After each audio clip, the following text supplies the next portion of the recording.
There is 1 hour a year that most women avoid harder than a dentist appointment. It is not a doctor's visit. It is not a dreaded family gathering. It is the hour where you actually look at your own bank account, line by line, without flinching, without closing the tab halfway through and pretending you will deal with it later. Most women will spend 3 hours picking an outfit for a night out, but 3 minutes looking at their own spending history feels unbearable. Interesting, right? We are not lazy. We are avoiding something else entirely. And that is exactly what this is about.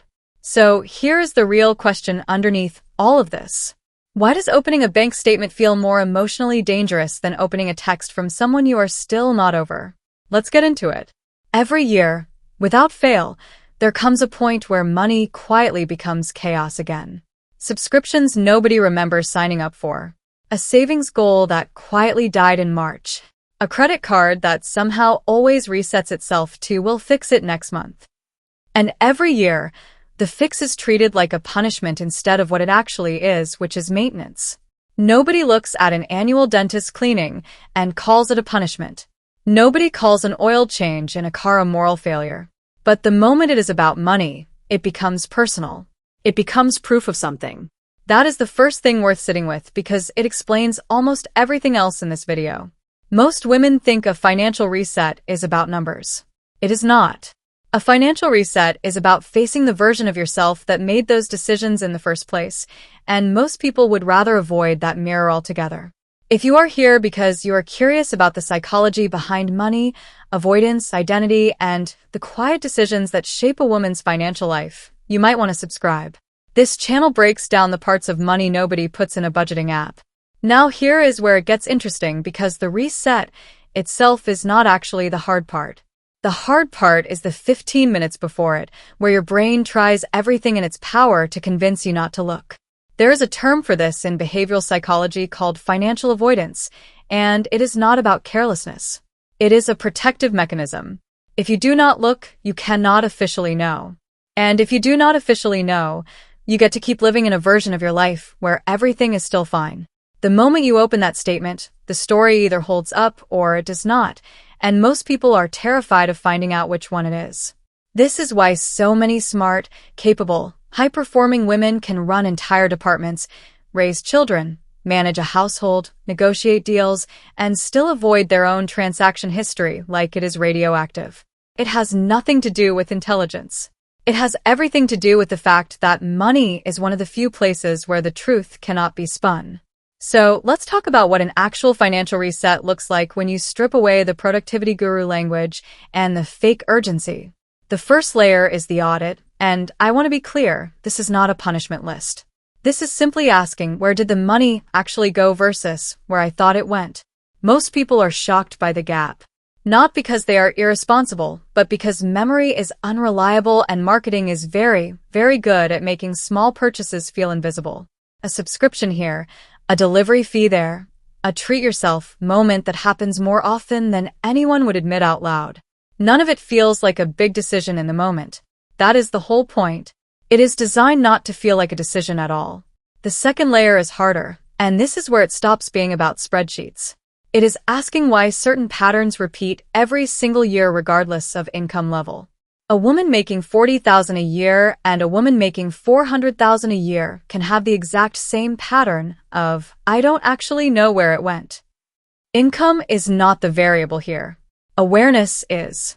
That is the piece almost nobody talks about because it destroys the myth that more money automatically means more control. It does not. More money without a reset just means the same blind spots operating at a bigger scale. But here is where things get genuinely interesting because there is a twist most people never see coming. The women who do the annual reset consistently year after year do not talk about it in terms of guilt or restriction. They talk about it in terms of relief. Almost every single one describes the same sensation, which is that they thought seeing the numbers would feel like shame, and instead it felt like finally putting down something heavy they had been carrying without realizing it. Nobody warns you about that part.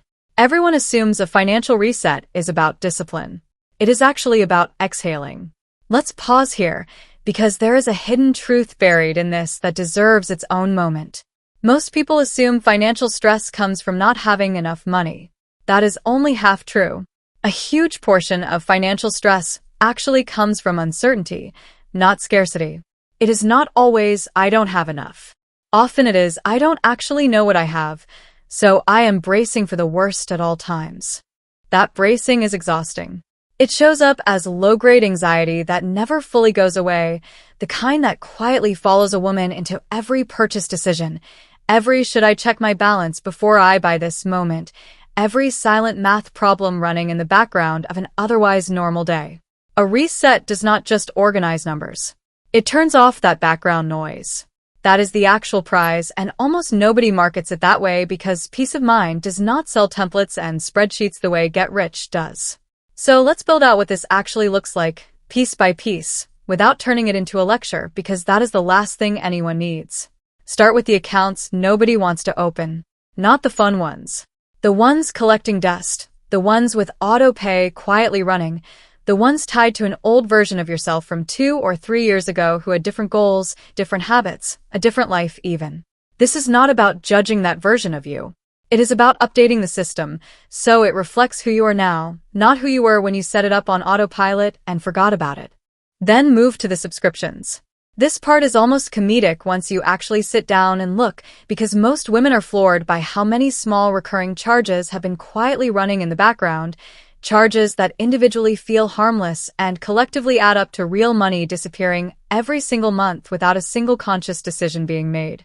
This is not about cutting joy out of your life. It is about making sure the joy is something you actually chose, not something a company automated on your behalf. Then comes the debt conversation, and I want to be careful here because most financial content treats debt like a moral failing, like it says something about your character. It does not. Debt is a math problem with an emotional wrapper around it, and the emotional wrapper is usually the part keeping people stuck, not the math itself. A reset is not about shame spiraling over what you owe. It is about finally seeing the real number instead of the vague, blurry, anxiety-inducing guess that has been living in your head instead. Then, and this is the part people skip the most, comes the goals check. Not the goals you set last January in a burst of motivation. The goals you actually still want. Because here is something worth sitting with. A huge number of financial goals fail not because people lack discipline, but because the goal itself was never actually theirs to begin with. It was borrowed from a trend, an influencer, a comparison, a version of success that looked good but never quite fit. This is where the emotional stakes start climbing because we are no longer talking about spreadsheets. We are talking about whether the financial life you are building actually belongs to you, or whether it has been quietly shaped by everyone except you. Here is the twist that changes the entire conversation, and if you take one thing from this video, let it be this. The women who feel the most in control of their money are rarely the ones with the highest income. They are the ones who did the uncomfortable audit and kept doing it year after year, even when the numbers were not flattering. Control was never about the size of the number. It was about the relationship with the truth. That distinction matters more than almost anything else in this entire conversation because it means financial peace is not locked behind a certain salary. It is available the moment someone decides to stop avoiding their own information. Now, let's talk about why this reset has to happen once a year specifically, and not just whenever you feel like it, because that phrase is where most good intentions go to die quietly. Life changes fast. A year ago, you might have had a different job, different rent, different priorities, a different relationship to risk. If the system managing your money has not been updated to match, you are not managing your finances. You are managing a fossil, an old blueprint of a person who does not exist anymore, still making decisions on your behalf through habits you forgot to update. Doing this once a year is not excessive. It is closer to the bare minimum for staying honest with yourself. Think about how often phones get software updates just to keep functioning properly. A financial life deserves at least that much attention, and yet somehow it gets treated as optional. There is one more layer worth naming because it is the part almost nobody puts into words. A financial reset is not really about money at all. It is about self-respect. Choosing to look, choosing to know, choosing to stop pretending is one of the clearest forms of self-respect there is, and it has almost nothing to do with how much is actually in the account. A woman with a modest income who knows exactly where every dollar goes is operating from a position of power. A woman with a large income who has no idea where anything goes is operating from a position of quiet fear, dressed up as confidence. Nobody can tell the difference from the outside, but internally one of them sleeps better than the other. That is the real divide. Not rich versus poor. Aware versus avoidant. Let's go a little deeper into the parts of this reset that rarely make it into the typical checklist, because this is where the real value lives. Start with the number almost nobody calculates on purpose, which is net worth. Not income. Not the number on a paycheck. The actual difference between what is owned and what is owed. Most women can recite their salary down to the exact dollar, but genuinely could not tell you their net worth within a $10,000 margin. That is not a coincidence. Salary is public, discussed, comparable, almost like a badge. Net worth is private, quiet, and far more revealing, which is exactly why it gets avoided. Calculating it once a year does something strange to the brain. It turns an abstract feeling of "I think I am doing okay," or "I think I am behind" into an actual, trackable number. And trackable numbers are far less frightening than vague feelings, because feelings can spiral and numbers cannot. A number just sits there, waiting to be dealt with. Next comes something that gets ignored constantly, which is insurance and protection. Not the exciting part of finance, admittedly, but an enormous blind spot. Policies get set up once, in a rush, usually during some other major life decision, and then never looked at again for years. Coverage that made sense at one income level might be laughably inadequate a few years later. This is not glamorous content, but skipping it is how women end up financially exposed in the exact moments they can least afford to be. Then there is the tax picture, which most people treat as something that only matters for a few stressful weeks a year, instead of something worth understanding on an ongoing basis. A once-a-year review is not about becoming an accountant overnight. It is about making sure withholding, deductions, and contributions actually reflect the current version of your life, rather than a guess made years ago that nobody has revisited since. And then there is the part that quietly shapes everything else, which is the emergency fund. Not as a buzzword, but as an actual test of resilience. If a car breaks down or a job disappears tomorrow, does the system built over the last year hold, or does it collapse instantly into debt? This single question tends to reveal more about someone's actual financial stability than any income figure ever could. Here is something worth sitting with for a moment.